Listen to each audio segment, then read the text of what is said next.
Oh, hello there! It's Mickey Mouse Clubhouse! The joke lang. This is just Basic ABE. And today, we are tackling ABE law. As requested, this is one of the most important and saturated subject. So marami pang kasing pwedeng i-implement dito in the upcoming years. But don't worry, you don't have to memorize everything, but learn how to delineate information. This will improve your familiarization and Feynman technique, especially to the situational problems na lagi lumalabas sa ABE law. So let's start.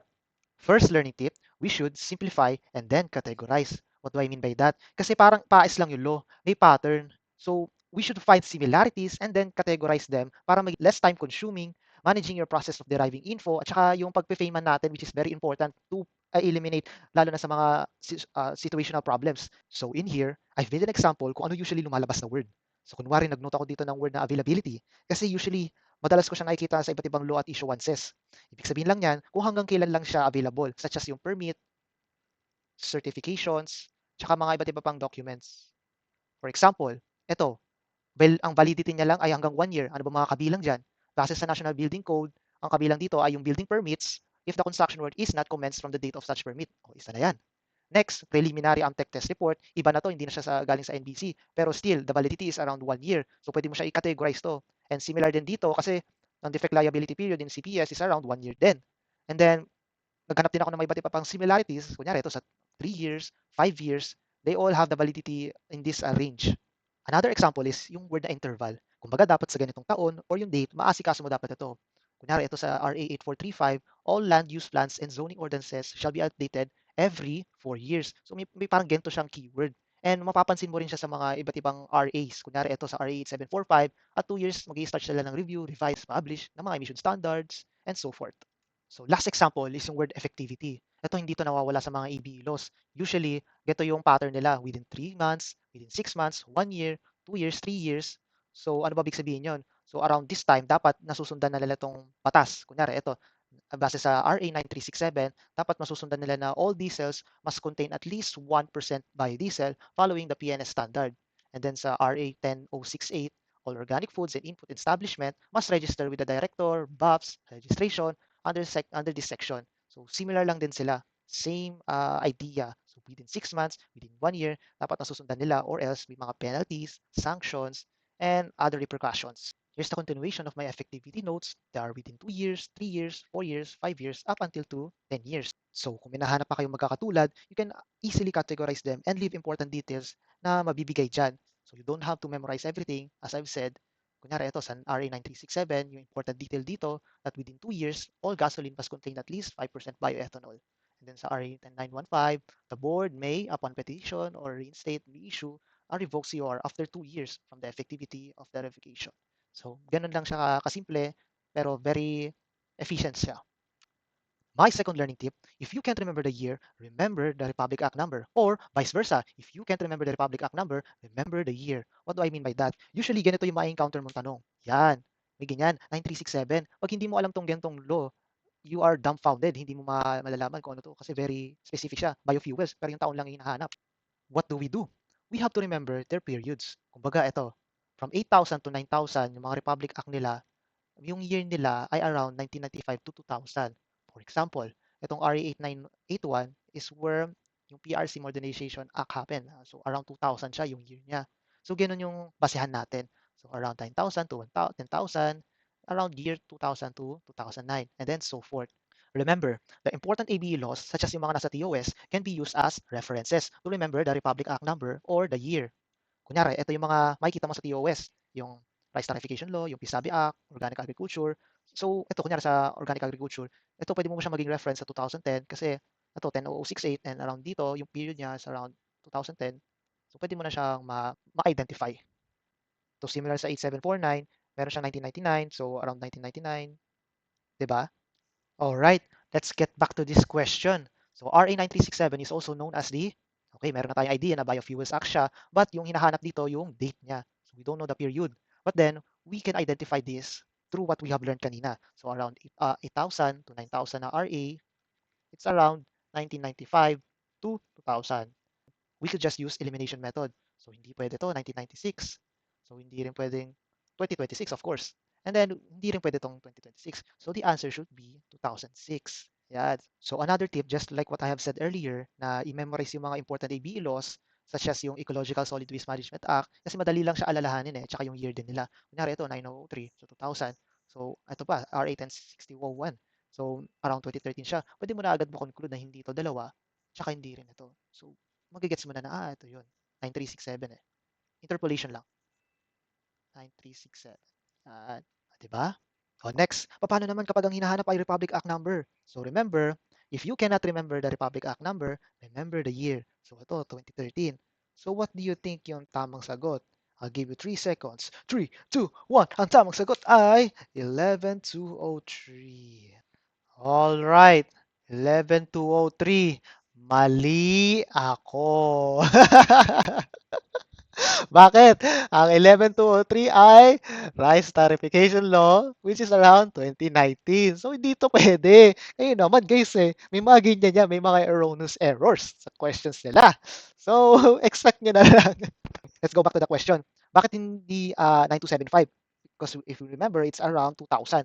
So ang hinahanap nito ay 2013. So hindi na to pwede. What about yung RA 10068? Remember yung reference natin, yung RA is an important Republic Act, yung organic agriculture, which is around 2010. So most likely ito ay around 2013. So ganun lang elimination method. So hindi ito yung tamang sagot elimination method lang din siya.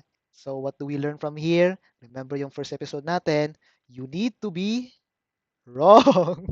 Ayan, yan tuloy. All right, next.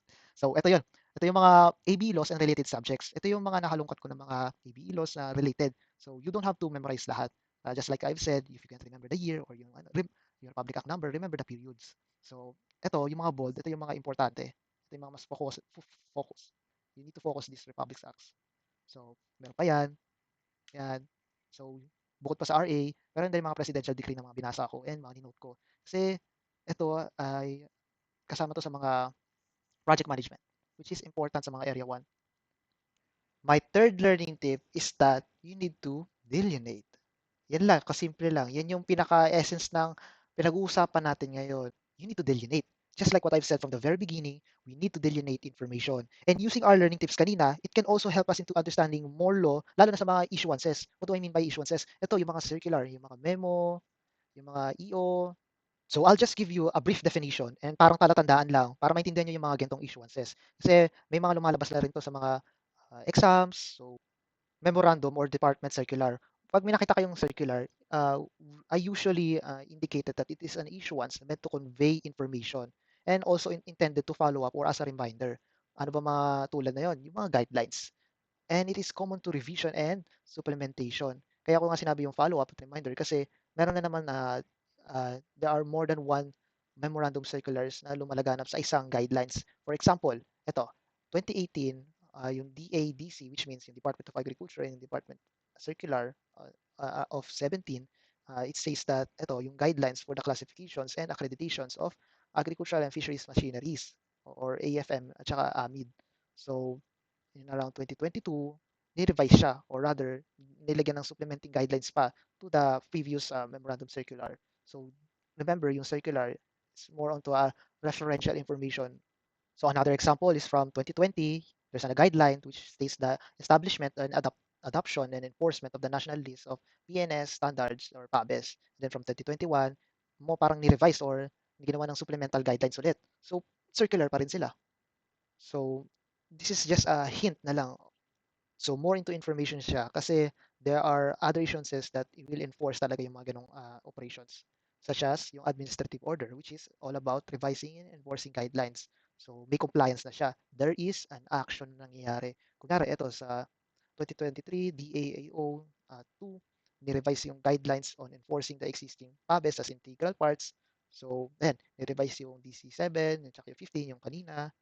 So, more into action na siya kung ano na kabilang dyan. Then, ayun, in the design, construction, repair, and maintenance. So, yung keyword dito yung enforcing. So, next is the GAMC. Ito, madali lang to, which means two or more government agency, kunyari, DPWH, DA, or even bureaus and commissions providing unified rules, policies, or guidelines. So, in short, they are usually delineating responsibilities and roles of each agencies. Kunyari, ito sa 2024, DI at saka DILG, meron silang Joint Memorandum Circular, which is all about guidelines and delineation ng mga LGUs and such. And then yung sa 2025, meron din sa DA at saka DBWH na JMC, which is all about the Farm to Market Road Development Project or Program.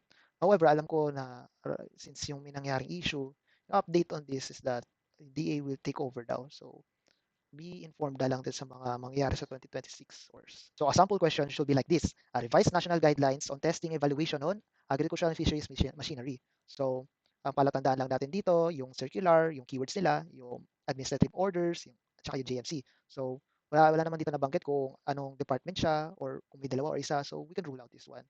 And then as far as I know naman kunyari kung ako yun, we could also eliminate na yung administrative orders since hindi siya ini-enforce talaga, more like on revising yung national guidelines lang. So resolution is parang yung written statement or rather yung decision or motion about on such topic. Pero since ito ay parang broadened siya and this is more on the specific, so we could cancel out. So most likely, this is just relaying information which is a circular. So let's see if it's tama yung sagot. Yan. So next question. So ito, roles and responsibilities of DA and DPWH. So ito pa lang, you could assume this is GMC in the implementation of Farm to Market Road Development Program. So assume natin na yung ito pa yung keyword roles and responsibilities. So we can rule out na hindi siya memorandum circular, hindi rin siya AO, but rather yung GMC. So ito yung sagot. So last, adoption of Philippine National Standards or yung PABES as technical regulation. So we could rule out na hindi siya pang JMC kasi no mention of Bureau of or other agencies. And we could also rule out yung administrative order since wala naman din nabanggit na enforcement. Usually ito yung paboritong word nila, enforce. So no enforce, most likely ito yung tamang sagot. So let's see. Okay. And for my final learning tip, or rather unsolicited advice, is that you treat AB law as if you're already an engineer. Ay, future engineer na yan. Di ba? Damo mo lang yung title na yan sa pangalan mo. Di ba?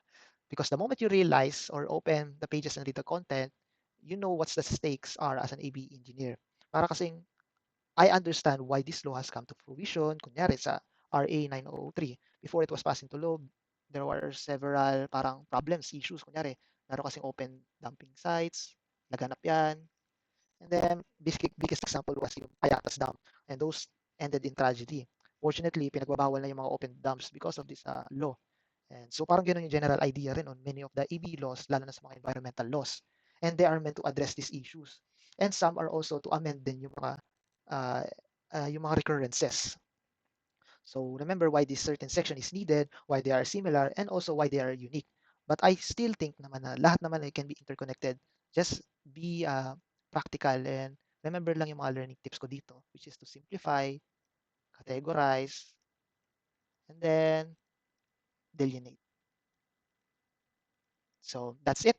This is Engineer Just Basic AB. Bye!